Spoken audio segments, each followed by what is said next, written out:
बेनीपट्टी के कटैया गांव के इमाम फिरोज से राजनीतिक दलों के नेताओं के मुलाकात का सिलसिला जारी है। सोमवार को जहां नेता प्रतिपक्ष तेजस्वी यादव ने फिरोज से मुलाकात की और बिहार सरकार पर गंभीर आरोप लगाए, वहीं मंगलवार को प्रशांत किशोर की पार्टी जनसुराज के नेताओं ने कटैया पहुंच फिरोज से मुलाकात की।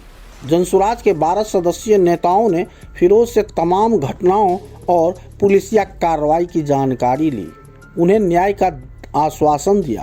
कहा, जनसुराज आपके साथ है।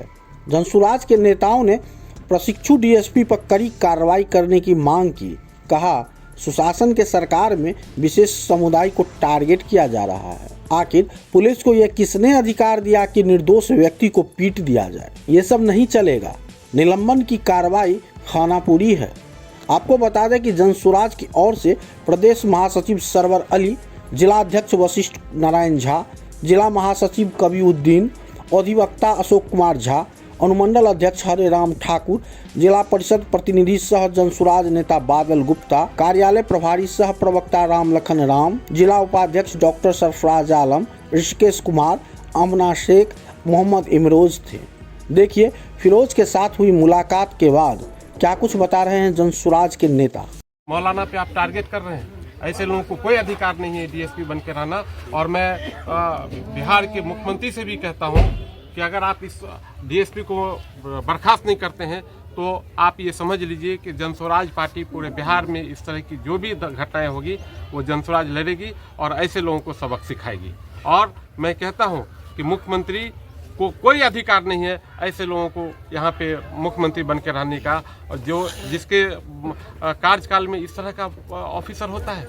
ऐसे किया जाता है एक इंसान के साथ कि उसको कहीं मतलब कोई अंग ऐसा नहीं है जहाँ मारने की बात नहीं की जा रही है, उसको पानी पीने नहीं, ऐसा तो कोई हैवान नहीं कर सकता है जिसने डीएसपी ने किया है। ऐसे डीएसपी को हम आपके माध्यम से कहते हैं, मुख्यमंत्री को कहते हैं, बिहार सरकार को मैं कहता हूं कि इमीडिएटली उसको बर्खास्त करें, नहीं तो जनसुराज पार्टी पूरी ताकत के साथ इनके साथ खड़ा है और इनकी लड़ाई लड़ेगा। हम लोग मानवाधिकार में भी केस करने जा रहे हैं और जाएंगे वहां पे। बिल्कुल गलत बोल रहे हैं एसपी साहब को। एसपी साहब गलत, एसपी साहब क्या है? एसपी साहब पुलिस हैं और वो डीएसपी को बचाना चाहते हैं। अगर इस तरह की बात है तो 4 अधिकारियों को आप तबादला कर दिया, आपने सस्पेंड कर दिया, उसको तबादला कर दिया, उसने मारा है, वो सारा रिकॉर्डिंग है, वहां पे फुटेज होगा ना थाने में, वहां देखे, वहां वो फुटेज निकाल के देखे।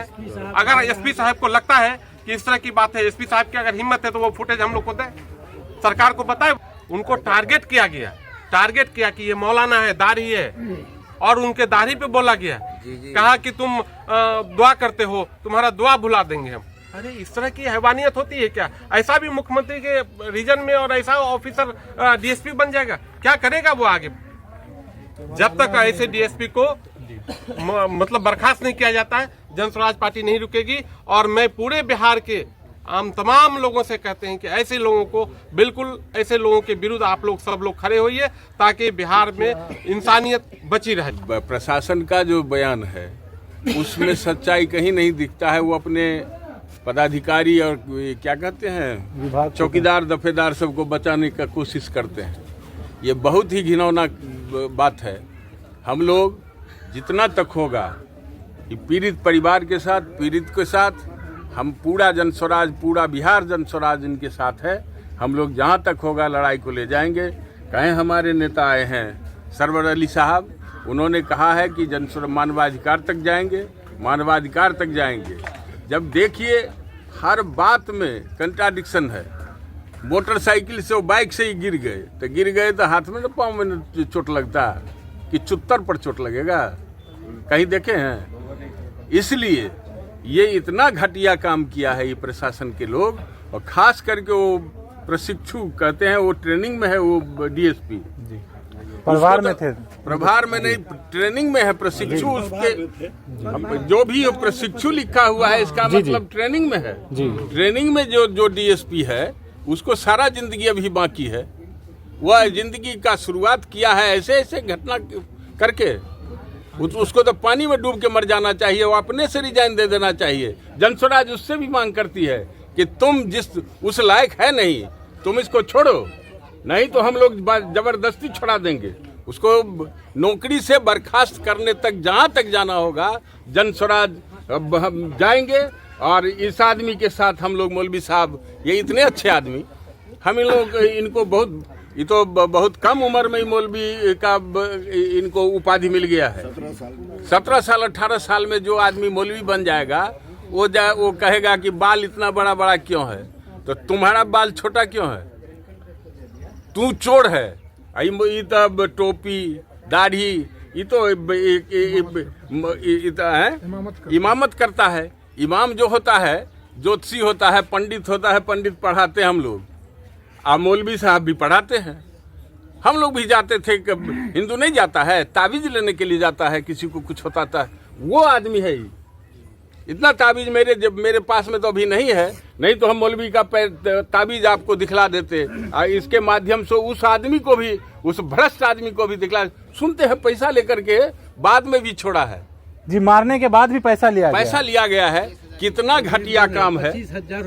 25,000 रुपया लेकर के छोड़ा गया है। जुर्म पता चला इनका जुर्म क्या था जो 25,000 इनका जुर्म क्या था? जुर्म तो वो किया, दिखावटी के लिए हमारे पुलिस कप्तान जो है जिला के, वो लिपापोती करने में लगे हैं। हम आपके माध्यम से, आपके चैनल के माध्यम से उनसे भी हम मांग करना चाहते हैं कि इस लिपापोती से दूर रहिए, क्योंकि आप भी बाल बच्चेदार हैं, ये भी किसी का बाल बच्चा है जिसको इस बेरहमी से पीटा गया है आपके पुलिस प्रशासन के द्वारा।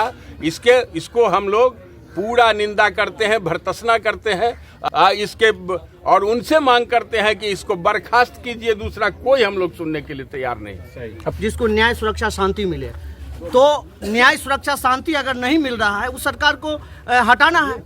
सीधी सी बात है, वो पहले तो कोई थी नहीं, अब तो जनस्वराज आ गया है, और जनस्वराज आ गया है तो इसका जवाब मिलेगा। और सभी को उम्मीद है कि जनस्वराज से ही न्याय सुरक्षा और शांति मिलेगा। वो भी एक गुरु है।